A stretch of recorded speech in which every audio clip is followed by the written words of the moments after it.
Is there a regulation governing PPE in South Africa?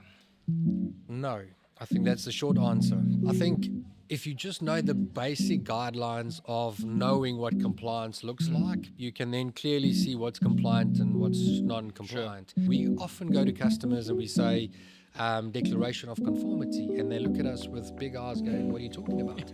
What they do now is there's a product and then they give them a data sheet. And they say, now the product complies because on their data sheet it states we conform to.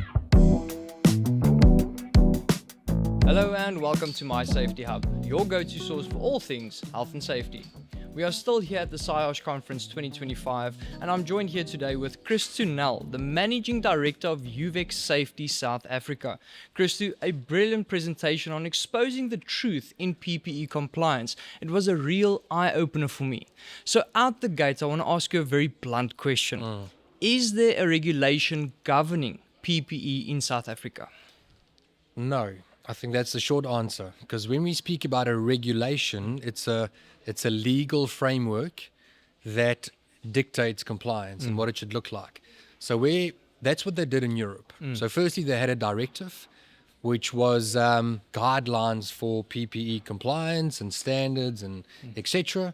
And because it wasn't working, because they were still getting non-compliant products into the market, they decided they've got to up it, they've got to make it more serious, and then they said, okay, we're going to turn it into a regulation. Now, a regulation is a legal requirement. Of course. So in South Africa where we are, so obviously you've got the OSH Act, there it states compliance, but then you go to the kind of, if you look at the likes of SABS, okay, so SABS will say, here's a standard, and what they've done is they've basically adopted the EN standards as their own. Okay, so let's take eyewear as an example. They say, okay, well, SABS will have a standard. So SANS is SABS, you get SABS, and when they issue a standard, it's SANS. SANS 50166. Okay. That's the SANS eyewear standard. And pretty much what it says in the standard is that we are following the EN 166 standard. Okay. That's why it's 50166. So within that, it basically states if you comply to to the EN 166 standard, you comply to SANS 166. Okay. Because they're not testing. Okay. So there's no facility locally to then test a product and make sure it complies. So all they're saying is you've got to produce a valid CE certificate that then basically underlines your conformity to CE, which then is the SAN standard as well. Then you get product lines like respiratory, which is tested locally. Okay. Now, then you get 50149, which is then that standard. And the EN 149 standard is the European standard. So what they then do is they do test locally, but they test according to the EN standard. So there's a bit of a grey area because they're still testing according to the old standard. And that's where the European bodies are saying, well, then you can't really put EN on there because it's not the latest standard. But that's what SANS is basically saying. So there's still a lot of grey area when it comes to that. And but I think from our point of view is within the grey area, if you want to put EN or CE on any product, it's very clear from all the authorities that you've got to comply 100%. Yes. So there's no regulatory framework in South Africa that covers it.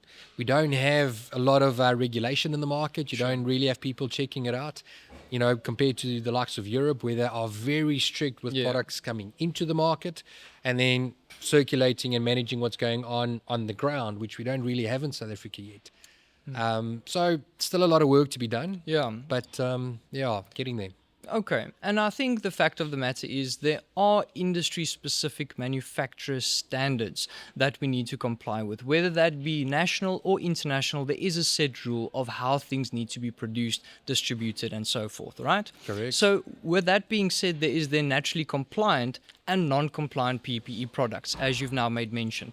So what are some of the misconceptions about PPE compliance that you've encountered in your experience?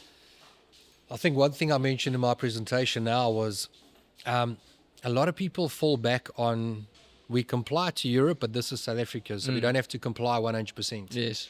Whereas, again, the EN authorities will state, listen, if you want to put EN or CE on it, you've got to comply 100%. Whereas in South Africa, we go, okay, well, only parts of it. We don't need to comply to the full standard. We don't need to do every single thing to comply to the regulation. We can just, for example, produce a test report that then states I comply to that standard. There's also several things going on in terms of claiming CE, where in fact it's the incorrect CE mark and it's the previous EN standard. So if you claim previous EN standard, by now with the regulation, the whole grey area, the kind of grace period has fallen away. So every single product at the moment needs to comply to the new standard.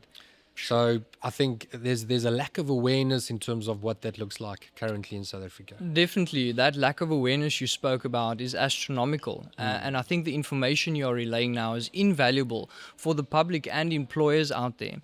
So how would you advise organizations to identify and manage those risks associated with non-compliant versus compliant PPE? And again, how does the Declaration of Conformity come into play here? Okay, so I think if you just know the basic guidelines of knowing what compliance looks like, you can then clearly see what's compliant and what's non-compliant. And but that's where the lack of awareness comes in as well. You know, so we often go to customers and we say Declaration of Conformity, and they look at us with big eyes going, "What are you talking about?" So because what they do now is there's a product, and then they give them a data sheet. And they said, now the product complies because on that data sheet it states we conform to, say, EN 388. But that data sheet is issued by the same company that gives you the product. So anyone can do a data biased, sheet. And, you know, it's a Microsoft Word document that I technically just update and then I put my label on PDF format. There's my data sheet. It means nothing. Whereas a Declaration of Conformity is a legal document, again. So it states, for example, Uvex, this address has manufactured this product at this address. So you can trace it straight through back to the factory. But it needs third-party verification. So then it states there's a EN certified laboratory.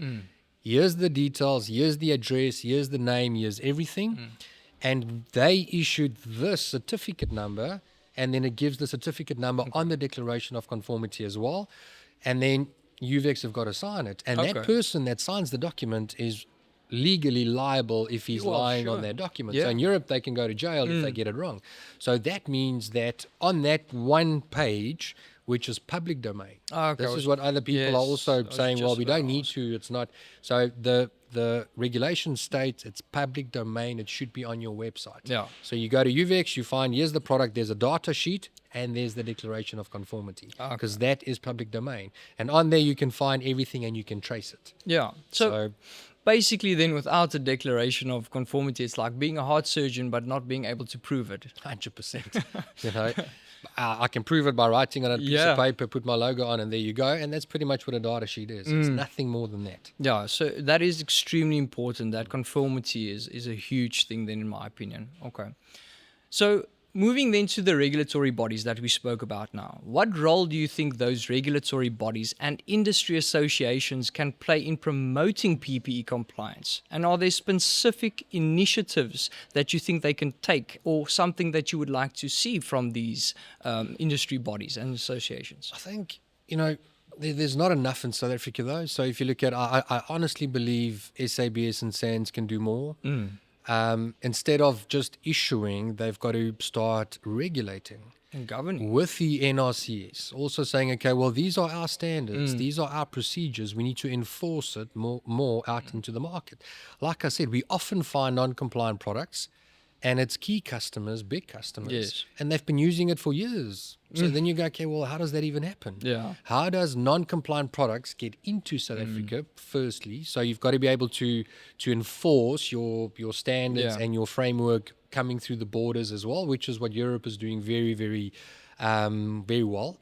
And then you get associations like, you know, a Saiosh, which is doing a phenomenal job. And I'm not just saying it because I'm here, but it is the market leader in terms of awareness, because we've got a platform to then now do what I just did now, and you're speaking to the right crowd. We need more and more and more and more of that. And because I don't think we're ever going to get to the point where you've got proper regulation on the ground. So then it's up to us as manufacturers, safety distribution partners, occupational hygienists, safety managers, the Saioshs, and everyone then just speaking from the same or singing from the same hymn sheet to then just create that awareness, because it's falling flat at the moment. I agree. And it's partners like this and platforms like this where we can set the standard. We can set that example for others. 100%. Because obviously a non-compliant piece of PPE, as we've now seen throughout the day, can be very costly and impact a person and their families very, very negatively. Yes. So then in closing, what advice would you give to organizations out there struggling to prioritize PPE compliance, and what steps can they take to improve that culture? I think that's a hard one, because you'll have different kind of action plans for different end users. They're all different. They've all got different cultures. They all have different ways of getting things done. And like we heard today as well, safety is not always first. Yes. And like Dr. Andrew said this morning, and it's very prevalent, I would say, in the market. I think in terms of a guideline is make sure you just know what compliance actually looks like. And it's not hard. What I just did now, we can very quickly tell you what compliance looks like. And it's in 1 hour session, done. Yeah. So when you train your occupational hygienists or your safety managers or the committees that are making the decisions, they've just got to have a framework to check what compliance actually looks like. And again, it's not an MBA dissertation. It's very actually straightforward. But we find often that procurement's making the decisions, not safety. And then you can't say safety first. It's budget first. Yes. It's price over protection. It's not actually safety. And then the awareness starts falling by the wayside, because now something else is driving the decision making. Yeah. So I think if you can just start in the right place, knowing that you're not protecting an employee with a employee number, it is a person. Of course. It's that cosmic compassion that the previous presenter spoke about, and realizing that and I said it now, it's a son or a daughter or someone wearing PPE. Yes. So just make the right decisions based on very basic guidelines of what conformity looks like. And we can go onto site and tell you what that looks like very basically. And then it's not Uvex saying it. It is globally what CE and EN stands for. Half an hour Google search will tell you what that looks like. Exactly. But, it's actually quite simple. Yeah. But we just find people they don't focus on it enough. Not willing. Not willing. And unfortunately, we're seeing it with a lot of our competitors as well, or other companies, because you've got shortcuts out in the market, and you're trying to tick different boxes, and of course, but we be seeing a lot of companies also making a lot of effort, and end users spending a lot of time in getting that done. So there are flagship end users out there, flagship producers, not just Uvex. There are a lot of manufacturers really saying and doing the right things, and you can prove it time and time again. And we just need more of that in our industry. I agree. So getting the right education and background on compliance is prevalent to making sure people return home healthy and safe after work. 100%. That's the bottom line here. Yeah, 100%. All right. Thank you very much. I really appreciate your time today. It was so insightful. We learned quite a lot about compliance in PPE in South Africa. So for the employers out there, it's really important that they educate themselves and do the right thing. 100%. Thank you. We really appreciate Appreciate your the time as well. Thanks. Thanks a lot.